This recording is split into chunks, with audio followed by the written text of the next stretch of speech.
Datuk Dr. Haji Zahasan Muhammad. Assalamualaikum warahmatullahi wabarakatuh.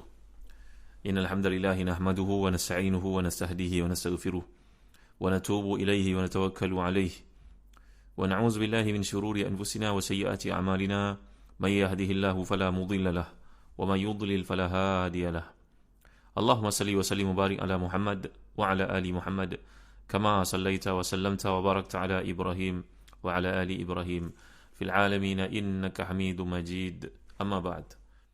Muslim-muslimat yang rahmati dan dikasihi sekalian, kita menyambung kuliah kita dalam tafsir Yusuf pada muka surat 551, jilid yang keempat, tafsir Ibn Kathir.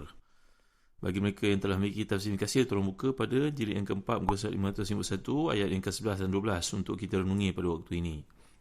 A'udzubillahi minasyaitanirrajim. Qalu ya abana ma laka la ta'manna ala Yusuf wa inna lahu lanasihun. Arsilhu ma'ana ghadan yarta' wa yal'ab wa inna lahu lahafizun. Mereka berkata, wahai ayah kami, apa sebabnya kau tidak mempercayai kami terhadap Yusuf? Padahal sungguhnya kami adalah orang-orang yang menginginkan kebaikan buatnya. Biarkanlah dia pergi bersama kami esok pagi, agar dia dapat bersenang-senang dan dapat bermain-main. Sungguhnya kami pasti menjaganya.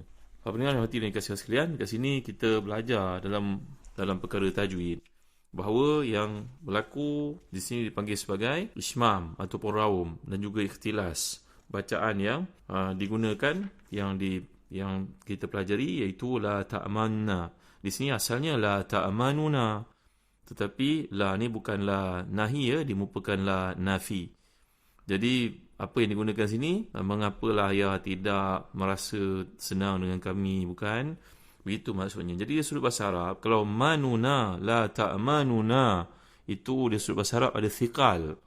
Bila thiqal, maka berlakulah satu yang dipanggil di sini idgham, iaitu nun yang berturutan ini, maka dibaca la ta'manna. Dari sudut sebutan dipanggil ishmam ataupun dipanggil sebagai raum, iaitu la ta'manuna, dipanggil sebagai raum ataupun di sini ikhtilas, iaitu dibaca dengan cepat. Ini satu perkara berkaitan dengan tajwid yang kita pelajari. Jadi dalam konteks saya ini, kalau kita perhatikan, kita lihat dalam tafsir Ibn Kathir huraiannya, bahawa abang-abang ini minta, setelah mereka berbincang dan mesyuarat apa tindakan nak dibuat pada Yusuf, iaitu menolaknya atau membuangnya jatuh dalam perigi. Maka Quran tidak menceritakan detail bagaimana peristiwa tersebut berlaku. Setelah mereka berkonspirasi, mengadakan konspirasi itu untuk membawa Yusuf, membuangnya, mereka datang pada ayah, iaitu Nabi Yaqub, dan berkata, mengapa ayah tidak mempercayai kami? Padahal sungguhnya kami ni orang yang menginginkan kebaikan buatnya. Kalimah ni merupakan satu uslub memancing, memujuk, sedangkan di sebaliknya punya niat yang sangat jahat. Arsilhu ma'na, biarkan dia pergi bersama kami. Maksudnya bawalah dia bersama kami. Dan narta' wa nal'ab, setengah kiraat baca yarta' wa yal'ab, iaitu bagilah peluang untuk dia bersenang dan main-main bersama kami. Yusuf ni kan masih budak lagi. Itu dalam bahasa Arab, kalau kita lihat perkataan yang digunakan kat sini, iaitu perkataan yang digunakan oleh Allah Subhanahu wa taala, yarta' wa yal'ab. Ini adalah satu bahasa yang merujuk kepada, dalam kalau kita lihat ta'wil Quran oleh Al-Imam Al-Maturidi, Abu Mansur Al-Maturidi menjelaskan bahawa dia sudut bahasa, yarta' ni makna yanshat, yal'ab jadi makna yatalaha. Jadi di sini dibaca juga dengan yarta' wa yal'ab. Kalau yarta' makna Yusuf itu dapat bermain-main, bersenang-lenang. Kata Qutabi, narta' iaitu kita boleh nakul, makan sama-sama.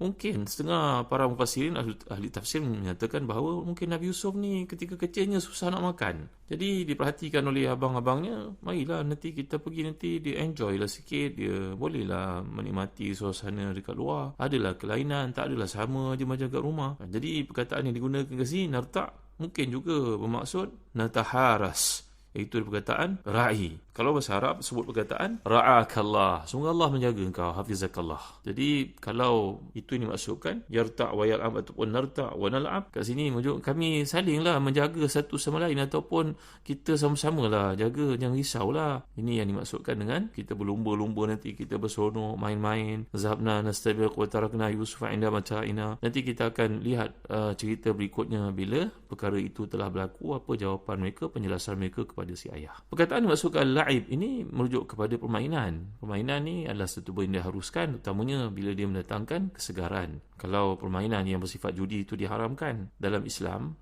antara yang digalakkan untuk pelaku permainan ataupun perkara-perkara yang bersifat la'ib ini, iaitu Nabi SAW menyatakan la yahillu la'ib illa fi thalath. Perkara-perkara bersifat mainan ini dihalalkan, tidak digalakkan melainkan dalam 3 keadaan saja. Iaitu yang pertama, seorang lelaki yang memiliki kuda, dia melatih kuda itu menunggang kuda ke sana kemari dengan tujuan untuk mendatangkan kesihatan ataupun untuk tujuan perjuangan, peperangan. Selain daripada itu, mula'abatu rajul imra'atahu, bergurau mesra seorang lelaki dengan isterinya. Selain daripada itu, bergurau mendatangkan kemesraan dan juga bersonok-sonok dengan perempuan yang bukan mahram, hukumnya haram. Jadi ini yang dimaksudkan, kata abang-abang Nabi Yusuf ini kepada ayahandanya, memujuk supaya memberi peluang kepada mereka untuk membawa Yusuf alaihissalam.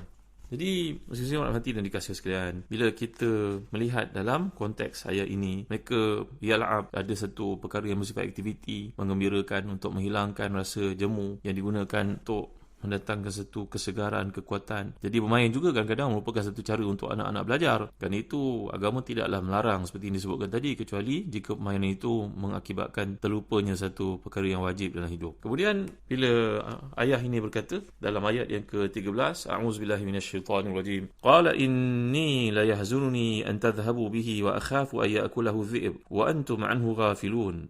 Berkata Yaqub, sungguhnya kepergian kamu bersama Yusuf amat menyedihkan aku, dan aku bimbang kalau dia dimakan serigala, sedangkan kamu semua lalai daripadanya.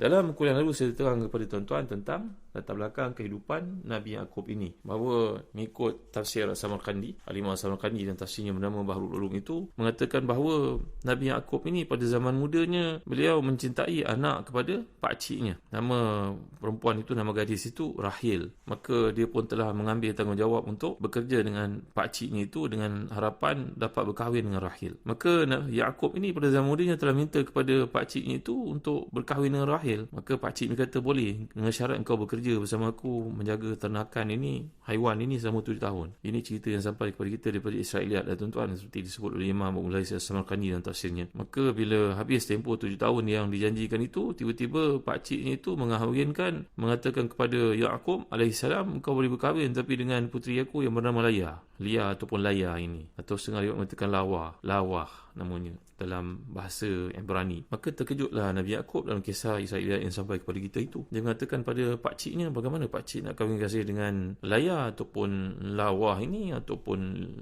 Lia ini, padahal saya minta untuk berkahwin dengan Rahil. Maka pakciknya berkata, tak boleh, dalam adat kita sebenarnya tak boleh kahwin dengan kakak, tak boleh kahwin dengan adik, melainkan kakaknya terlebih dahulu. Maka dia pun berkahwin dengan kakak, dan dia bekerja lagi 7 tahun dengan pakcik itu sehingga dikahwinkan pula dengan adiknya bernama Rahil. Ini syariat berbeza daripada syariat kita, iaitu kebenaran untuk berkahwin dengan 2 wanita sekaligus. Masing-masing orang hati dan dikasih sekalian. Maka dengan perkahwinan tersebut, perkahwinan yang pertama bersama dengan Laya ini ataupun Lia ini, maka dapatlah 4 orang anak yang bernama Zubail, Syab'un, Yahuza dan juga Lari. Kemudian beliau berkahwin pula dengan Rahil dan dapat anak bernama Yusuf dan juga Bunyamin. Maka kemudian berkahwin lagi dengan 2 orang Suria. Suria ni makna amah.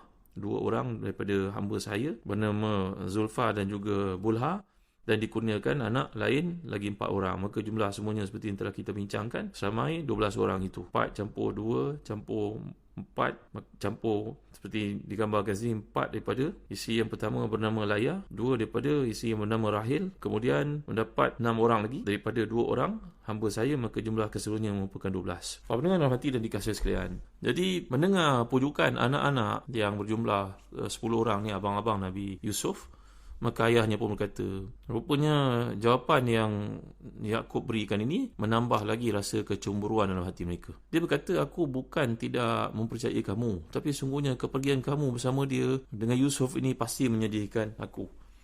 Ini adalah seperti yang kita lihat dalam tafsir Ibn Katsir, bahawa kerana maksudnya berat rasa hatinya untuk pisah dengan Yusuf ini, kerana cintanya pada Yusuf ini bertambah sejak dia mendapat mimpi yang membawa petanda kebaikan yang besar itu, iaitu sifat-sifat kenabian yang datang dalam mimpi yang telah kita bincangkan. Di samping itu, kesempurnaan akhlak serta bentuk jasmaninya yang sangat sigak, cantik, elok, selawat dan salam ke atas Nabi Allah Subhanahu Wa Taala dan juga Nabi Yusuf yang sedang kita ceritakan ini. Jadi bila datang jawapan daripada Nabi Yaqub ini, spontan di mulutnya, wa akhafu ayakulahu dhi'b wa antum anhu ghafilun. Aku bimbang kalau dia dimakan serigala sedangkan kamu semua lalai daripadanya. Maksudnya aku bimbang kamu lalai daripadanya. Asyik dengan kerja kamu memanah ataupun sedang membala kambing, tiba-tiba datang serigala menangkapnya. Tentulah kamu tidak dapat menyelamatkannya. Jadi kamu semua tahu banyak serigala yang berkeliaran dalam daerah ini. Adalah pendapat para ulama yang menceritakan sebagai contoh dalam Durrul Mansur bahawa